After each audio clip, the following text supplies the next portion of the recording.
There's something fundamentally wrong with the way we live now. And I don't mean politically. I don't mean Republican, Democrat, left, right, any of that shit.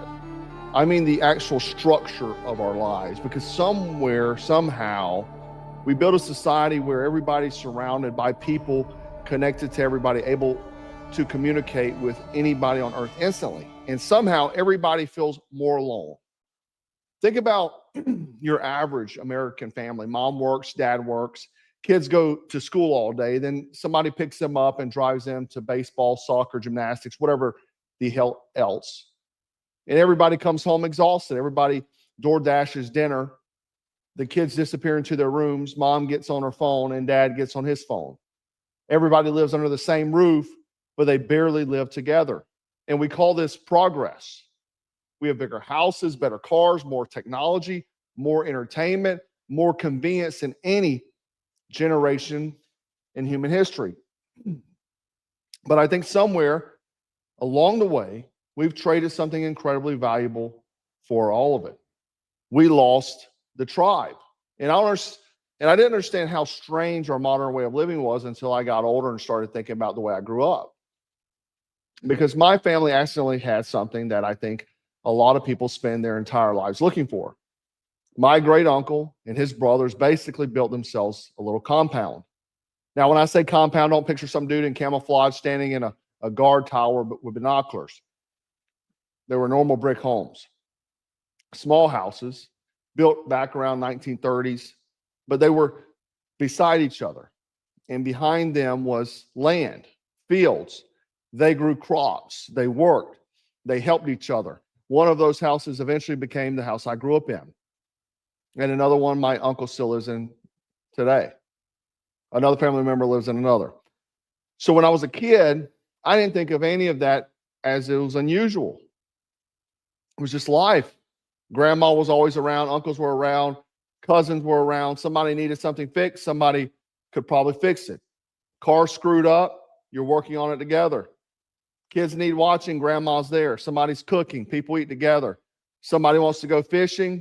You go fishing together. Something happens to one person, it's not just their problem anymore. The family absorbs it.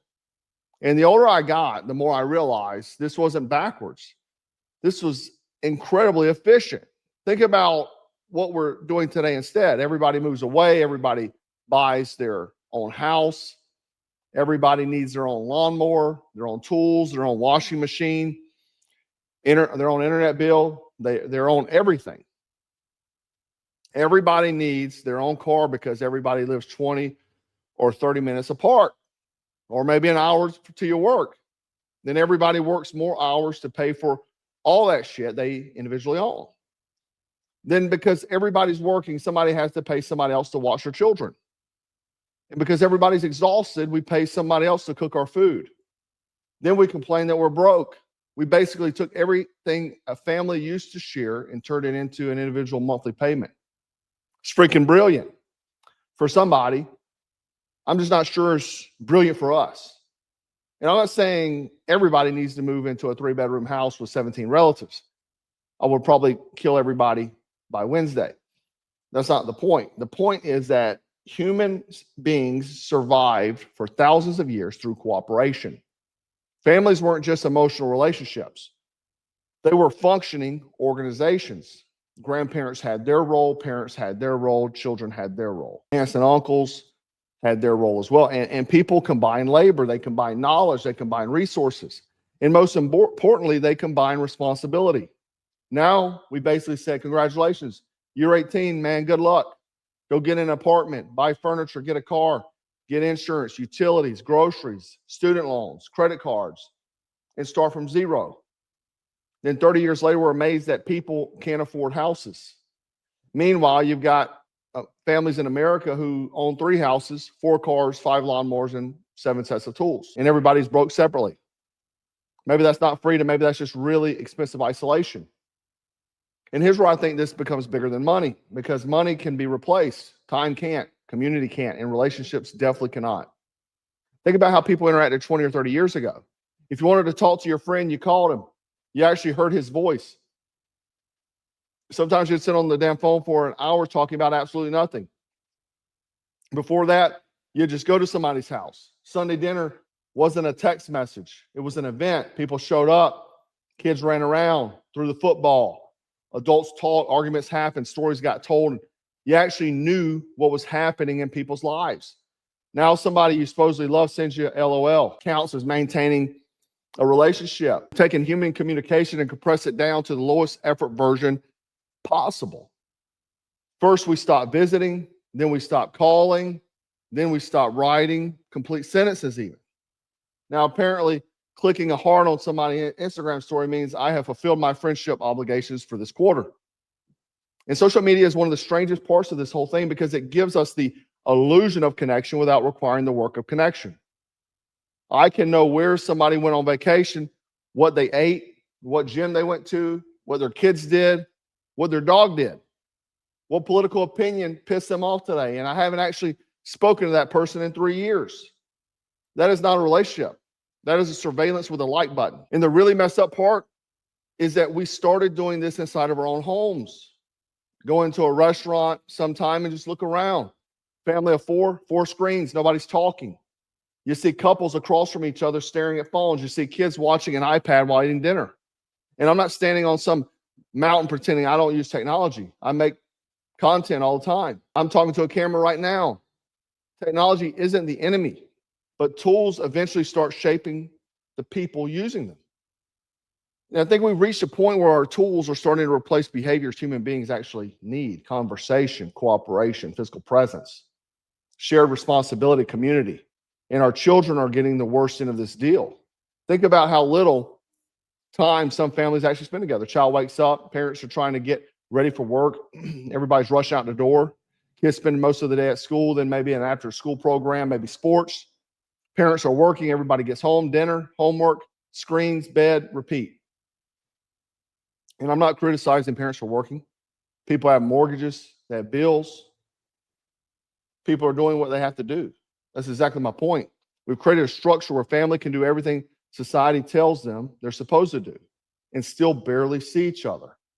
And then we act surprised when the strongest influences on children aren't their parents anymore. They're classmates, teachers, YouTube, TikTok, Instagram, influencers, algorithms, random strangers on the internet. Whoever has their attention the longest is going to influence them. That's just reality. You can't outsource 40, 50, 60 hours of somebody's week and then assume you're automatically going to remain the dominant influence because your name says dad in their phone. Presence matters. And this is where I keep coming back to my childhood. My great uncle was a career Army guy. He'd been all over the world, been through wars. He died before I was born. So I never got to sit down and ask him, why do you guys set everything up this way? Maybe there wasn't some grand philosophy behind it. Maybe land was available. Maybe it was cheaper. Maybe they just wanted to live near each other. I don't know. But whether they intentionally designed it or not, what they created worked. They had redundancy. They had people, land, practical skills, multiple generations around. They had people who could solve problems. That's resilience. Not only 6 months worth of freeze-dried food and a freaking gas mask. Actual resilience, people. Because if something goes seriously wrong in your life, what matters? You lose your job, who helps? You get sick, who helps? Your car breaks, your marriage falls apart, who helps? Your kids need to go somewhere to go. You get old. The answer used to be pretty simple: family, neighbors, community. Now our answer is increasingly, hopefully, there's an app for that. And there's another thing that happens when you grow up around multiple generations. Knowledge gets transferred. Grandpa knows how to do something. Dad learns it. The kid watches dad. Kid learns it. That's how human beings transfer practical knowledge forever. Now when something breaks, our first instinct is Google, YouTube, pay somebody else. Again, nothing wrong with any of those things. But something changes when nobody around you actually knows how to do anything. Yet for some reason, when it comes to family life, we decided everybody should operate as an independent contractor. And financially, this has become insane. Housing is probably the largest expense most Americans will ever have. Childcare can cost a fortune. Cars cost a fortune. Food costs a fortune. Insurance, maintenance costs. And almost all those costs can become more efficient when people cooperate. And I'm not saying everybody needs a joint checking account. I'm not saying there's enormous economic power in families actually functioning like families. Maybe grandma watches the kids 2 days a week. Maybe your brother has the tools. Maybe your father knows construction. Maybe somebody owns property, right? You buy land near each other. And instead of 3 generations paying 3 enormous mortgages together, there's a smarter arrangement. Maybe somebody cooks Sunday dinner and everybody actually shows up. The structure doesn't matter. The principle does. Stop trying to do everything alone, because the irony is that America worships individualism while almost everybody is dependent on institutions. We're independent from families, but dependent on banks. Independent from neighbors, but dependent on corporations. Independent from our communities, but dependent on systems we have absolutely no control over. That is a strange definition of dependence. And I think COVID exposed this more than anything in my lifetime. Whatever your opinion is about what happened, I'm not interested in relitigating all of that here. But look at what isolation did to people. People stopped seeing each other, stopped visiting, gathering. Kids weren't interacting normally. Adults were not interacting normally either. People spend enormous amounts of time online. And for some of those people, or a lot of people, those habits never completely went away. We discovered we could work without seeing coworkers, order groceries without seeing a cashier, get food without even entering a restaurant, have meetings without sitting in the same room, communicate without speaking. And some of that is incredibly convenient. I use some of it. You probably do too, but convenience always has a price. And sometimes the price doesn't show up on your credit card statement. Sometimes the price is that 5 years go by and you realize you haven't actually sat down with somebody you care about in 6 months. That's what worries me, because I don't think human nature changed because somebody invented the iPhone. We still need belonging. We still need purpose, physical interaction.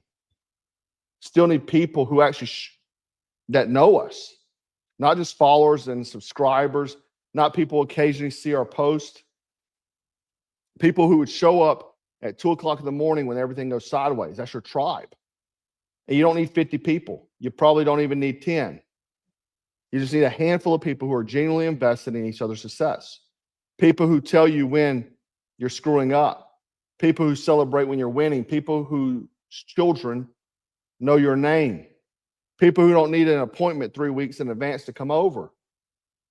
People you actually build life with. And here's the part nobody wants to hear. You don't get that automatically. You have to build it. If your family is scattered, start creating reasons to get together, have Sunday dinner, and get off the phones. Call somebody instead of texting them. Invite people over. Teach your kids something with your hands. Go fishing, fix something, cook something, build something. If you've got parents getting older, spend time with them. Ask them questions while they're still here to answer them. If you got brothers or sisters you actually get along with, maybe start thinking beyond seeing them twice a year, Christmas and Thanksgiving. Maybe you don't need to live 3 states apart forever. Maybe your next house doesn't need to be selected entirely because Zillow told you the kitchen backsplash is trendy. Maybe proximity to people who matter should be part of that equation. And if your biological family is dysfunctional, then build a tribe. Good friends can become family, but again, it requires effort. You can't build community while sitting alone for somebody else to invite you into one. And I'm talking to myself here too, because it's incredibly easy to get busy. Business, work, kids, gym, appointments, content, bills, whatever. You look up and another month disappeared, then another year. We tell ourselves, I'll see them when things calm down. Things don't calm down. Life doesn't send you an email saying, congratulations, man, your responsibilities have been completed. You may now spend time with people you love. You make time, or eventually you run out of it. And maybe that's the biggest thing I've realized as I've gotten older. The house I grew up in wasn't impressive. Those little brick houses weren't mansions. Nobody would drive past them today and think, these people figured life out. But there were people everywhere. Family, grandma, uncles, cousins, food, work, arguments, laughing, fishing, people fixing things, people helping each other, life. And maybe we spent the last several decades trying to build bigger houses while building smaller lives. Everybody gets their own bedroom, their own television, their own car, their schedule, their phone, their own little world. Then we wonder why everybody feels disconnected. Maybe progress isn't even always moving farther apart. Maybe sometimes progress is realizing something we abandoned was actually working. And I'm not telling you to recreate my childhood. I'm telling you to look at your own life and ask a very uncomfortable question. If everything went wrong tomorrow, who's actually coming? Not who follows you, not who likes your posts, who sends you memes, who physically is showing up. And then ask the harder question: whose house would you show up at? Those people are your tribe. Take care of them, build them, raise your children around good people, share knowledge, meals, work, help each other. Because you can have money, you can have a beautiful house, you can have 100,000 followers, you can have every piece of technology imaginable, but none of that replaces having people around you who give a shit whether you make it. Maybe America doesn't have a loneliness problem. Maybe we have a tribe problem, and maybe the solution isn't another app. Maybe it's knocking on somebody else's door.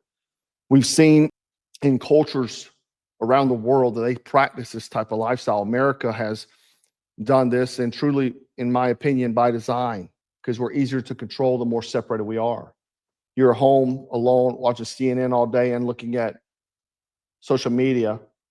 You can be fed the propaganda without having discussions with people you love, people you respect, to make real informed decisions.